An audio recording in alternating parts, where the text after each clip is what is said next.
Yang kedua, kita perhatikan memahami benar makna tentang kasih di ayatnya yang ke-12, 11 sampai ke-12.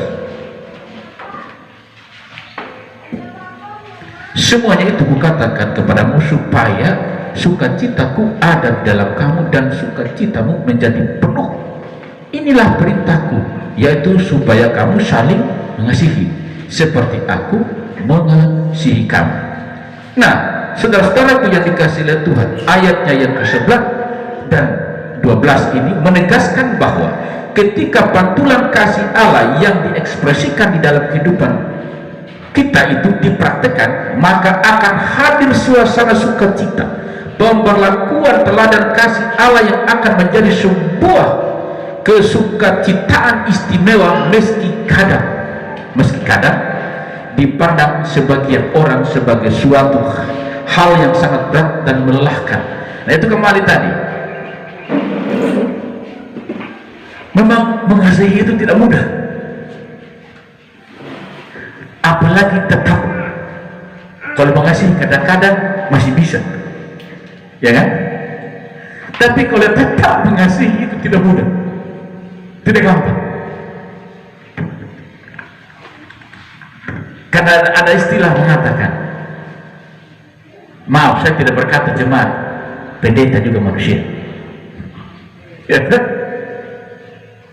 Tetapi saudara dikasih oleh Tuhan, Tuhan mengajarkan kepada kita di sini tetap di dalam kasih-Nya. Tidak hanya sewaktu-waktu, tetapi harus tetap di dalam kasih-Nya. Kenapa?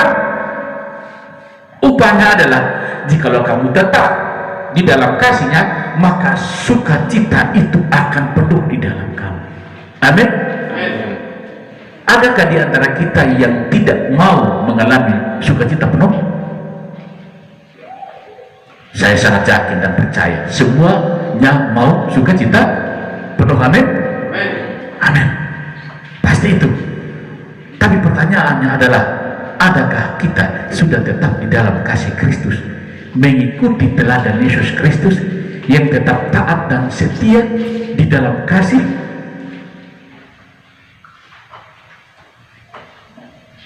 Ini menjadi persoalan, karena seringkali kita bisa tersinggung karena kesulitan untuk menerima dalam diri. Mari kita merasa cukup dengan apa yang ada. Mari kita merasa cukup dengan apa yang ada, maka kita akan menikmati sukacita dari Tuhan. Amin. Kalau kita punya apa-apa, boleh kita punya apa-apa, kita miliki apa-apa. Tapi kalau kita tidak punya apa-apa menurut ukuran dunia, maka nikmatilah apa yang ada yang Tuhan anugerahkan kepada kita. Amin. Berpada atau merasa cukuplah dengan apa yang ada, karena Tuhan mengajarkan itu, dan di dalam itu ada sukacita dan tetap akan ada kasih. Amin. Nah, saudara-saudara yang dikasihi Tuhan, memang benar mengasihi itu juga melelahkan. Kadang sangat-sangat berat melelahkan. Seperti apa? Contohnya yang melelahkan dengan berat, kembali ke contoh yang pertama tadi, mengasihi musuh. Kalau dulu orang mengajarkan, atau sampai ada ajaran mengatakan begini, gigi ganti gigi, ya. Persoalannya kalau sudah ompong, gigi apa yang diganti? Gigi emas. Pakai, tapi untuk membuat orang lain menderita, kan begitu?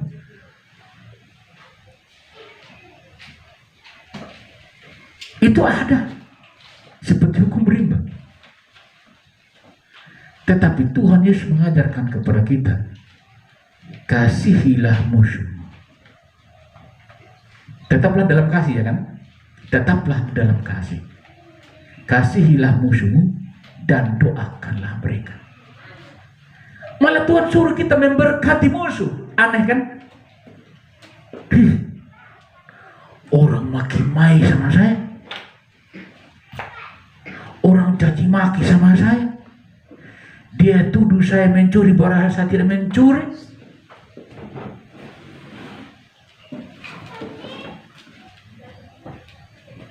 Masa uangnya orang lain yang ambil, saya yang dituduh, saya dicurigai. Sakit toh? Sakit. Sakitnya di sini bro, di sini. Nah pada saat seperti itu, secara manusia mampukah kita tetap mengasihi orang? Sulit bagi kita untuk mengasihi orang yang menuduh-nuduh sembarangan. Betul? Ya kan? Karena kita sudah dicap sebagai orang pendosa. Karena kita sudah dicap sebagai orang yang jahat. Padahal kita ini orang baik-baik. Tapi karena saking baiknya kita, ketika satu waktu kita tidak baik pada orang itu, lalu orang itu mencari kesalahan kita dan menjadikan kita sebagai buah bibir. Ini saya berbicara kenyataan yang terjadi. Nah orang seperti itu apakah layak untuk dikasihi? 1000 kebaikan, tetapi satu kesalahan menutup 1000 kebaikan yang telah kita lakukan pada orang itu. Kira-kira orang itu layak untuk kita kasih? Jujur tidak. Saya saja tidak bisa. Tidak bisa bro, sorry bro. Masa saya harus mengasihi kau? Sebegitu baik, berusaha untuk melakukan yang baik, mengasihimu, tapi hanya karena satu kesalahan, segala sesuatu yang kau lupakan. 999 kebaikan saya kau lupakan. Pertanyaan sekarang, layakkah kita sebagai manusia biasanya untuk mengasihi orang seperti itu? Tidak. Tetapi Tuhan Yesus berkata kepada kita, kasihilah sesamamu, tetaplah dalam kasihku, ampunilah musuhmu, doakan bahkan berkati musuhmu. Itu tadi berhal kecil, belum lagi hal-hal yang lain. Belum lagi fitnah, pembunuhan, perampokan, pencurian, pemerkosaan dan lain sebagainya. Wow. Kita orang suruh, kalau terjadi pembunuhan hari ini, kalau kita tidak bisa balas hari ini, tunggu. Itu tidak akan bisa terhapus dalam benak kita. Dan itu sampai turun-temurun pun akan menjadi bahan cerita, bahan untuk dendam. Itu persoalan yang terjadi.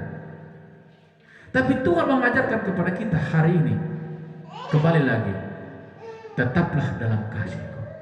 Amin. Karena kalau dendam, kebencian yang ada dalam dirimu, maka sukacitamu tidak akan pernah penuh. Tidak akan pernah. Jangan kepenuh. Sedikit saja sukacita tidak ada. Karena engkau tidur dan bangun dan berjalan dan hidup dengan rasa dendam, kebencian yang ada. Itu menguasaimu. Iblis akan memakaimu menjadi alatnya untuk merusak dunia ini. Tapi Tuhan tidak mau. Tuhan tidak mau engkau binasa, saudara binasa. Tuhan mau agar saya dan saudara tetap penuh dengan sukacita, menjadi orang-orang yang setelah punya hak sejak kita percaya kepada Yesus Kristus sebagai Tuhan dan Juru Selamat untuk memiliki surga. Tuhan tidak mau kehilangan. Karena itulah Tuhan berkata, tetaplah dalam kasih-Ku, maka penuhlah sukacita, maka sukacitamu akan penuh. Amin. Pertanyaannya sekarang, maukah saudara-saudara penuh dengan sukacita Tuhan? Maka pulang dan praktekkanlah kasih Kristus itu. Tetaplah mengasihi.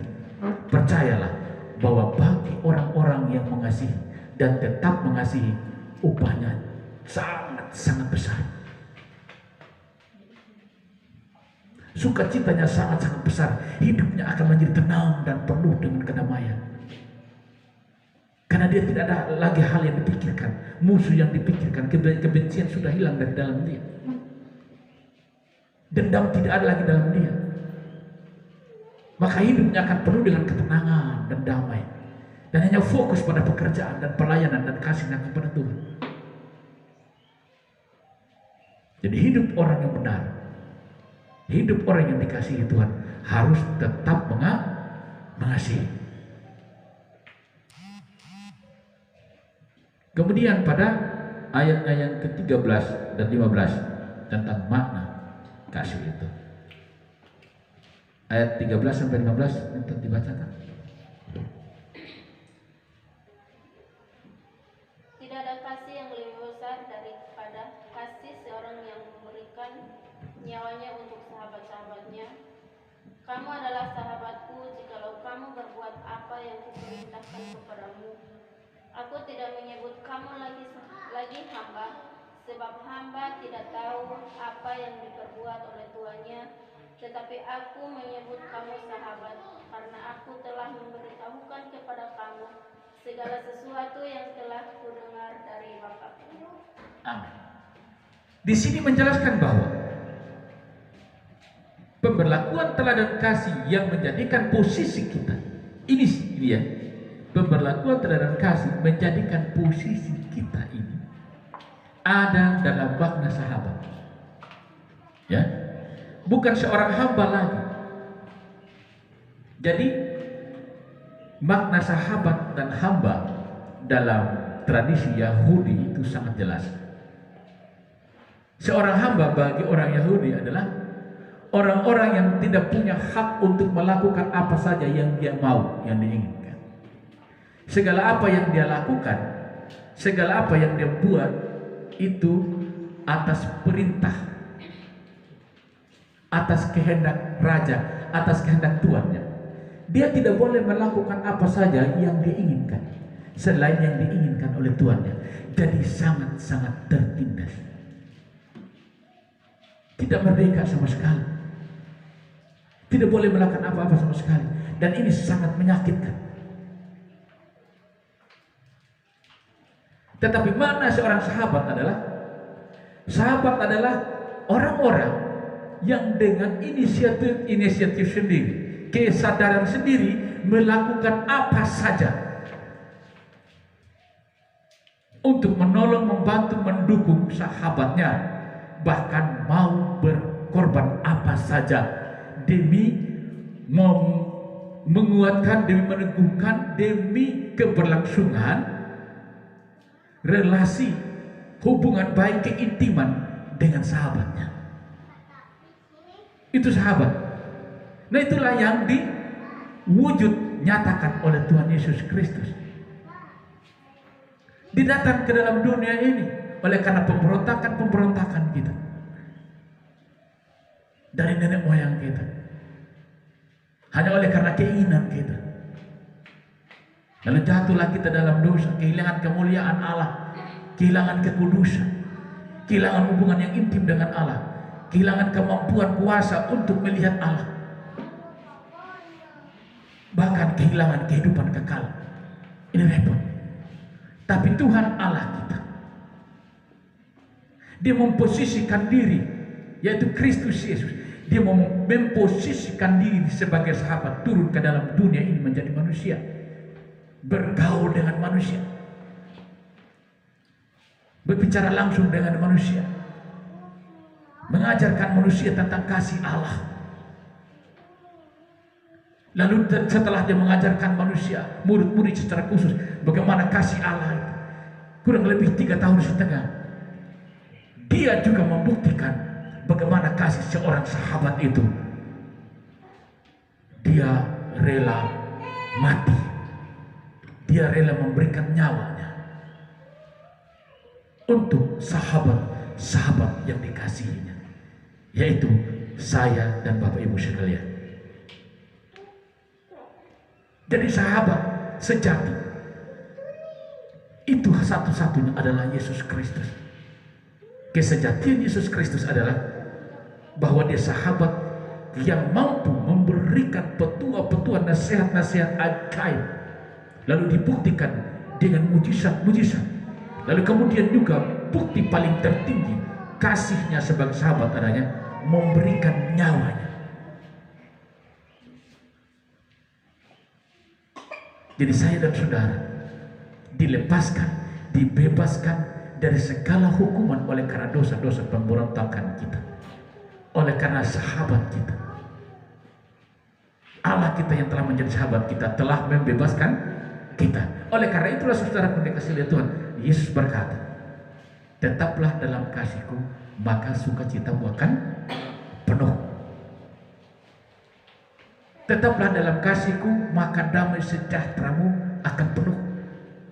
Jadi apapun yang engkau minta kepada Bapa dalam namaku, maka akan diberikan. Luar biasa, amin. Tuhan Yesus berkata, apapun yang engkau minta kepada Bapa dalam namaku, bukan nama orang lain. Jangan coba-coba berdoa kepada Bapa di surga dalam nama Pendeta Nathan. Sorry bro, Tuhan tidak akan kasih. Sekalipun jemaat ini mengagung-agungkan gembalanya, Bapak Pendetanya. Wih, Bapak Pendeta saya luar biasa loh. Kalau Bapak Pendeta saya berdoa sembuh, orang sakit sembuh. Luar biasa Bapak Pendeta saya. Bapak Pendeta juga kalau doa makan, luar biasa. Padat, singkat dan jelas. Tuhan berkatilah makanan kami, amin. Karena apa? Dia tidak mau lama-lama lapar. Jangan coba-coba.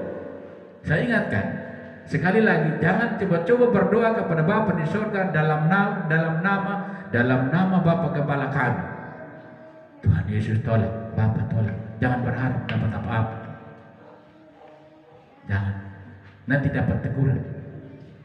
Jadi Tuhan Yesus berkata, hanya dalam namaku, hanya dalam nama Yesus, maka doa-doamu akan terjawab apabila engkau hidup mengasihi dan tetap di dalam kasih. Amin. Itu syaratnya.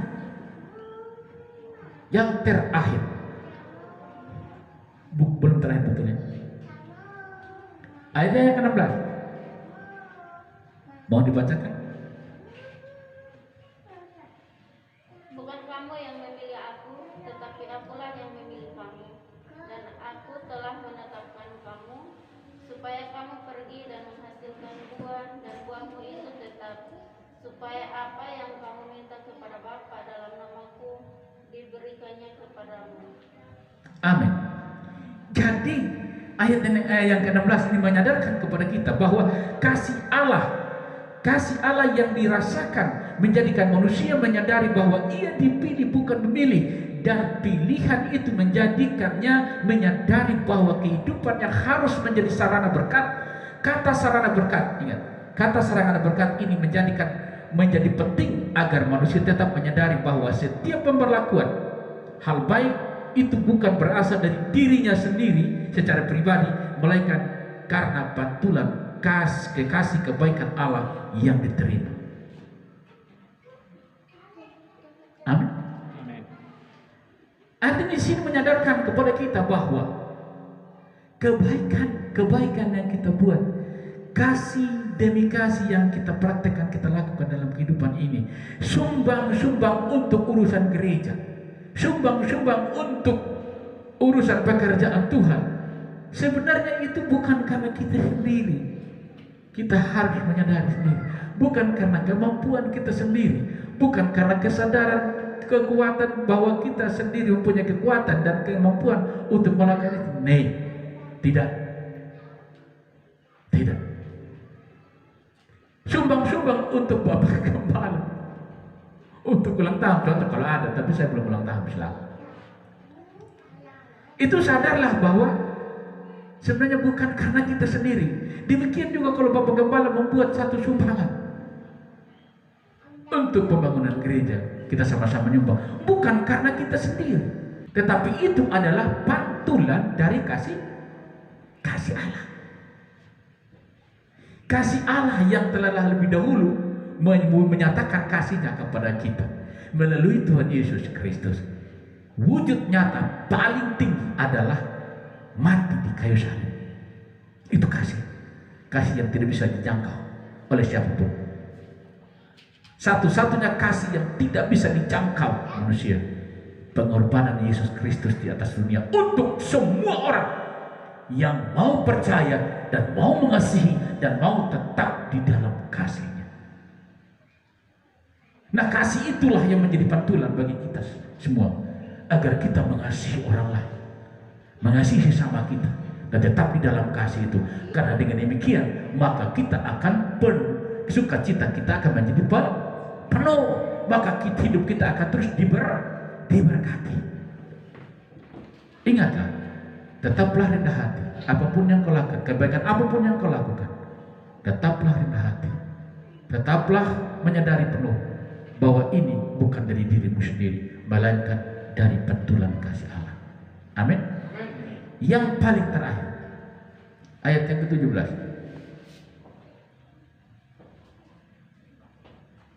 Inilah perintahku kepadamu, kasihilah seorang akan yang lain. Inilah perintahku, kata Tuhan. Inilah perintahku. Kalau kamu tetap dalam perintahku, di dalam kasihku, kamu akan tetap sukacitamu akan penuh. Jadi perintahnya sekali lagi Tuhan tegaskan, inilah perintahku. Ini penegasan supaya jangan dilupakan, supaya kita jangan kehilangan arah. Sederhana, sangat sederhana, sangat sederhana yang Tuhan sampaikan kepada kita. Perintahnya itu kasihilah